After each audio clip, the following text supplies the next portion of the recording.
우리나라는 원자력과 화력에 의존하고 있는데 맞습니다. 원자력의 대다수가 어디에 있느냐? 해안가 쪽에 있죠. 해안가 있잖아요. 부산을 비롯해서 동해안까지 그렇죠. 이렇게 바다 쪽에 27기가 있어요. 네. 여기 전력이 생산이 되면 수도권 서울은 전력 생산을 안 하고 있습니다. 네. 우리 부산이 전력 작업률이 190%예요. 오. 수도권은 서울 같은 경우는 10몇 프로밖에 안 됩니다. 네, 그럼 네. 전기를 줘야 되잖아요. 우리가 줘야죠. 우리가 줘야 되죠. 네. 그럼 뭘로 줍니까? 전기를 또 송전으로 그렇죠. 탑으로 보내. 기장 쪽에 가보면 송전탑들이 많이 볼 건데 이게 네. 전국으로 다 뻗쳐나가는 거예요. 자, 송전탑 세워야 되죠.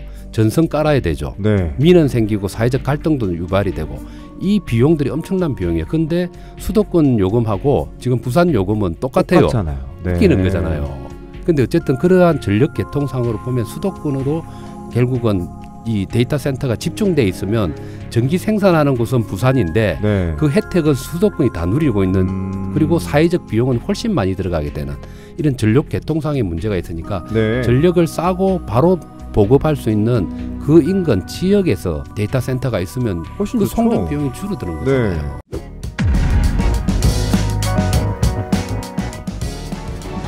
부산 데이터 센터 단지 조성에 대한 얘기도 나눠보고 싶습니다.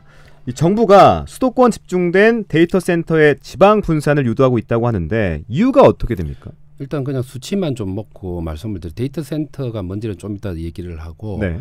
데이터 센터가 지금 국내에 작년 12월 기준으로 보면 147개의 데이터 센터가 있어요. 네. 일반 회사들이 자기들이 데이터가 많으니까 자기 회사용으로 만들어 놓은 게 한 107개가 되고 상업용으로 데이터를 만들어서 다른 회사가 이용하도록 그런 임대를 준다고 보면 되죠. 그게 한 40개 정도인데 네. 이런 데이터 센터가 147개인데 수도권에 60%가 지금 몰려 있습니다. 절반이 넘네요. 그러면. 절반이 몰려 있어요. 근데 더 황당한 거는 이 상태가 계속 지속이 되면 네. 이 2029년이 되면 90%가 수도권에 집중이 된다는 거예요. 데이터 센터가. 자, 이렇게 되면 발생하는 문제가 심각해집니다. 국가적으로. 어떤 점이 어떤 심각해져요? 문제가 심각해 되는가 하면은 네. 데이터의 안전 및 보안의 문제가 생깁니다. 아마 기억하시겠지만 작년 10월에 카카오 데이터 센터 화재가 나가지고 카카오에 상당히 지장이 일어났던 네네네. 국민 생활에 직결되잖아요. 그렇죠. 우리가 그런 말 있지 않습니까? 계란은 한 바구니에 담지 말라는 말 있잖아요. 한 방에 사고가 나면 다 깨져버리는 거예요. 그렇죠. 데이터도 똑같은 겁니다. 계란과 같은 어떤 가치를 가지고 있는데 분산해서 놔둬야 되는 거예요. 한 바구니에 놨다가 거기에 사고가 나면은 국민 생활에 직결되는 피해가 발생할 수 있는 거예요.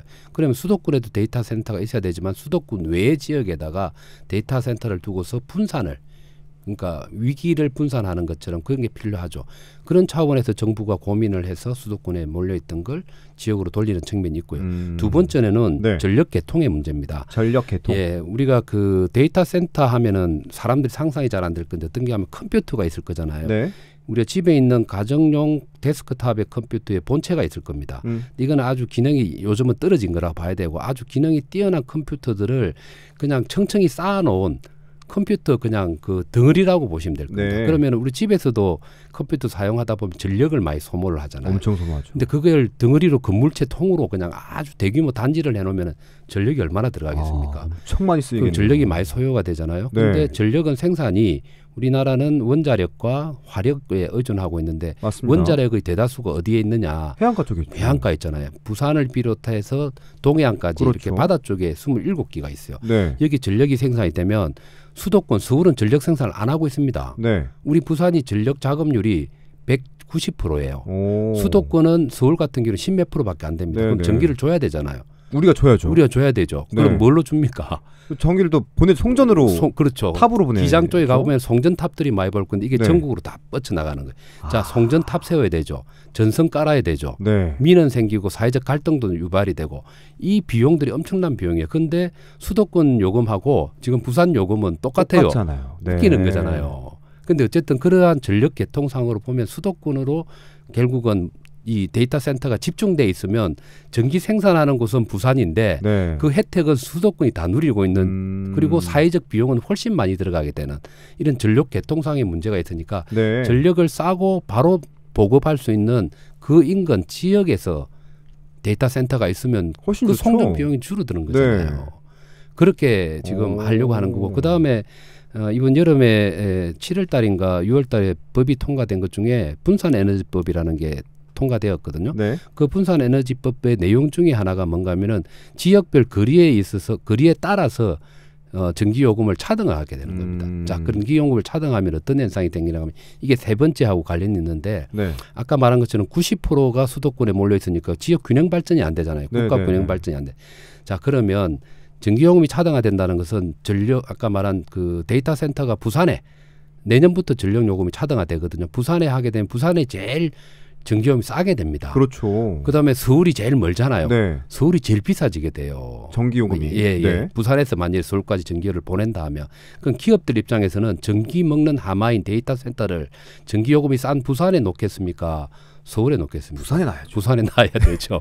그래서 균형 발전, 지역 네. 균형 발전을 이끌어내기에 도움이 되는 겁니다. 부산의 데이터 센터를 구축하면. 자, 그럼 네. 데이터 센터가 구축이 되잖아요. 네. 그러면 이 데이터를 이용하는 기업들이 필요합니다. 네. 그 기업은 데이터 센터를 가까이 있는 곳에 진출하게 되는 거예요. 그렇죠. 아까 말한 것처럼 지금은 60%인데 2029년에 수도권에 90% 몰리는 이유가 데이터 센터 거기에 있으니까 기업이 또 몰리는 거예요. 빈익빈 부익부가 생기는 계속 생기는 거죠. 근데 이걸 이제 조정을 하는 거죠.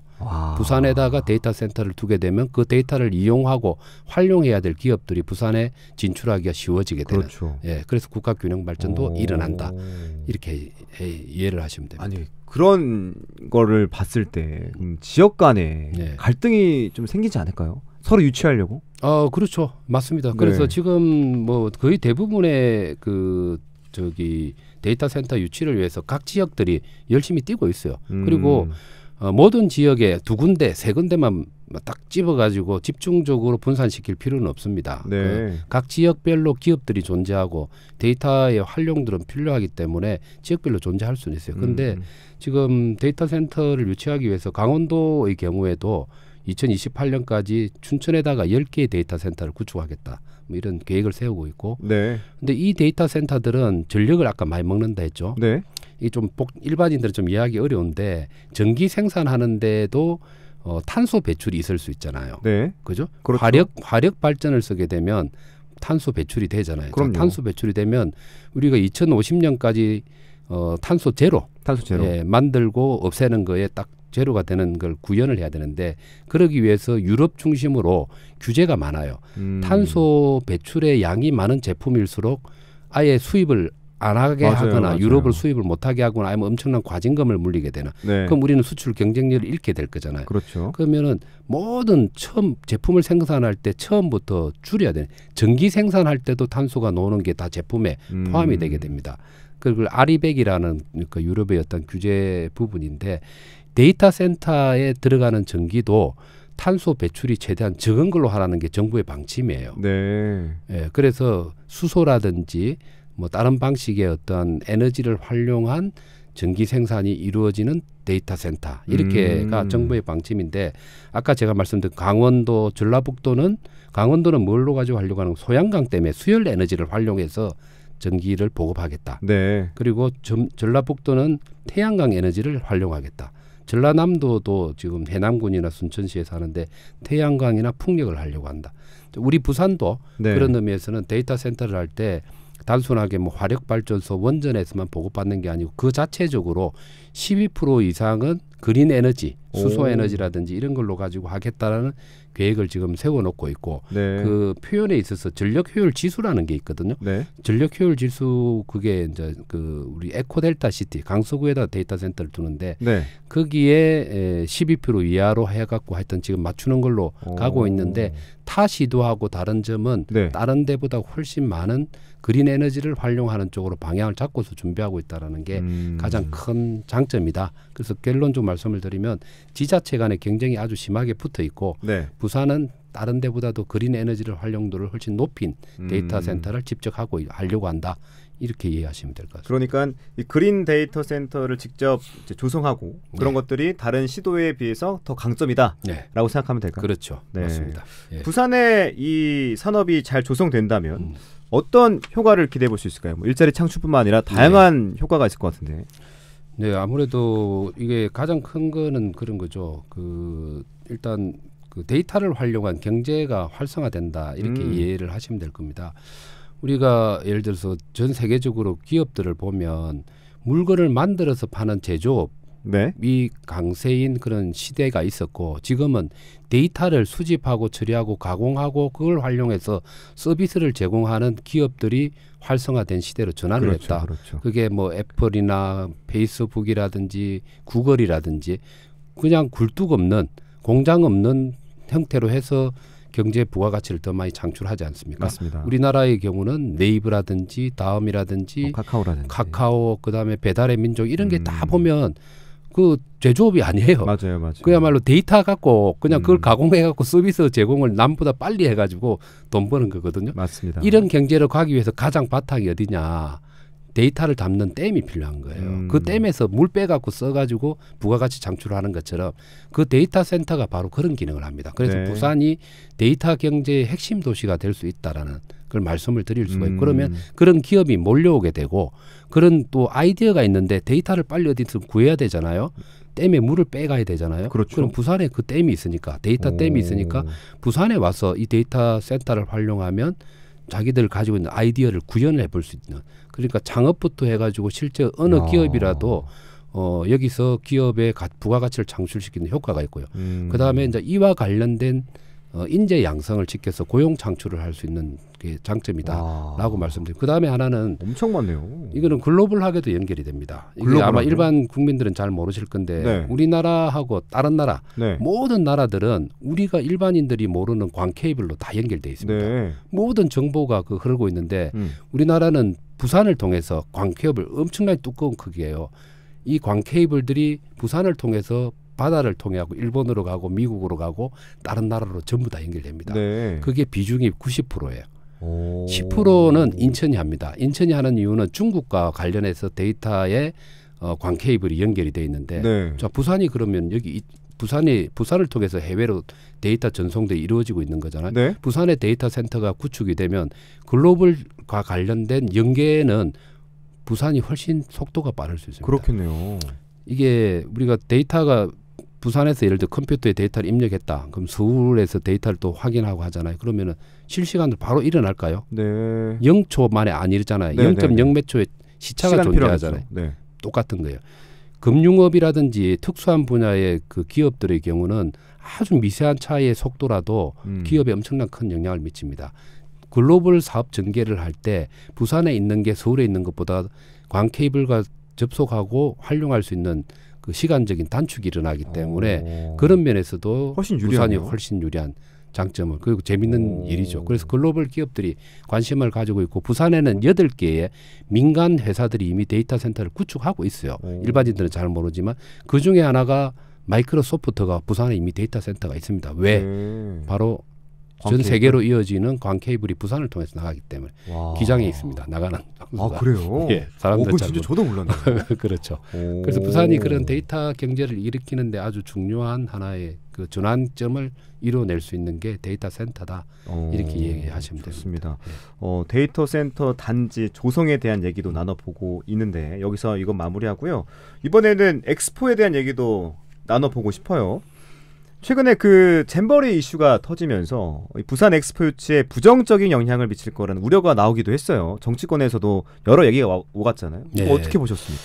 잼버리의 운영의 미숙이라든지 준비의 부족함은 분명하게 사실인 것 같고요. 네. 그 점에 대해서는 국회가 되든 정부가 되든 원인 규명을 제대로 이루어져 가지고 다음부터는 이런 국제 행사가 미숙하지 않도록 하는 건 필요할 것 같은데 네. 잼버리의 미숙함과 엑스포는 직접적 연관성은 저는 없다고 봅니다. 이미 뭐 전 세계적으로 보면 우리 대한민국의 글로벌 메가 이벤트 개최 역량에 대해서는 다 긍정적 평가를 하거든요. 과거에 올림픽도 그렇고 월드컵도 그렇고 평창 동계올림픽도 성공했죠. 네. 뭐 에이펙이라든지 다양한 국제 큰 정치적인 어떤 행사들도 부산에서 또 성공적으로 개최한 적이 있고 특히 엑스포의 경우는 이번에 BI 실사단이 4월 초에 부산을 현장 방문해서 세 개 도시를 비교했지만 부산이 가장 월등하다는 건 이미 보고서에도 나타나 있습니다.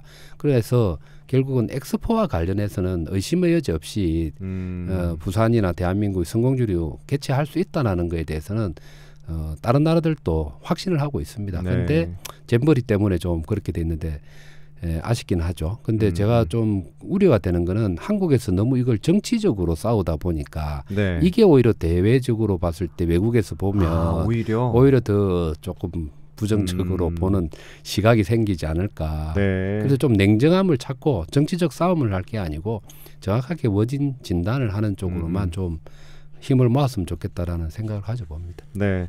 자, 끝으로 엑스포 개최지 결정까지 이제 100일도 남지 않았잖아요. 네. 그렇기 때문에 표심이 어디로 향하고 있는지가 이 판세를 정확하게 분석하는 게 중요할 것 같은데 어떻게 전망하고 계십니까? 네, 뭐 일단 저희들은 사우디아라비아하고 저희들하고 두 경쟁 관계라고 보는데 뭐 상당히 많이 추격을 했고 네. 아직도 중립 그러니까 미정인 국가들이 거의 절반 가까이 남아 있기 때문에 남은 기간 동안에 얼마만큼 최선을 다하는가에 따라서 그 결과가 달라질 건데 지금 남아 있는 저희들이 이제 그 중요 일정은 크게 한 2가지 정도가 있습니다. 첫 번째는 공식 행사가 남아 있어요. 그게 그렇죠. 10월 초에 보면 BI 사무국에서 개최 예정 국가들한테 국제 심포지엄을 하도록 되어 있습니다. 그 심포지엄의 취재는 그 국가별로 그 도시별로 주제와 부제를 정해놨잖아요. 네, 그렇죠. 그걸 설명할 수 있는 기회를 주는 거예요. 그래서 그걸 저희들이 지금 잘 준비를 하고 있고 마지막으로 12월 28일 날 투표인데 투표 직전에 5번째로 PT 프레젠테이션을 하도록 되어 있습니다. 맞아요. 연사 그렇죠. 연사 구성부터 내용을 어떻게 할 거냐 지금 거의 계속 논의를 하고 있으니까 이 2가지 행사를 성공을 시키는 게 제일 중요하고 그것과 별도로 저희 부산시뿐만 아니고 정부 그리고 대통령실 그리고 대한상의까지 해서 개별 국가 투표권을 가진 개별 국가에 대한 유치교섭 활동을 더욱더 극대화시키는 것 이렇게 저희들이 방향을 잡고 아주 그 총력전을 지금 펼치고 있는 상황입니다. 네. 좋은 결과가 있을 거로 기대를 하며 그래야죠. 네. 그러고 있습니다. 정말 진짜 정말 됐으면 좋겠어요. 네. 그래서 부산이 좀 더 발전된 도시가 됐으면 좋겠고 국제적인 영향을 줄 수 있는 도시가 됐으면 좋겠습니다. 자, 8월 달에는 이렇게 3가지 주제를 갖고 얘기해봤는데 9월 달에도 부산의 굵직한 이슈를 갖고 또 오늘 경제부시장님 모셔서 얘기 나눠보겠습니다. 지금까지 부산시 이성권 경제부시장과 함께했습니다. 부시장님 오늘 말씀 고맙습니다. 감사합니다.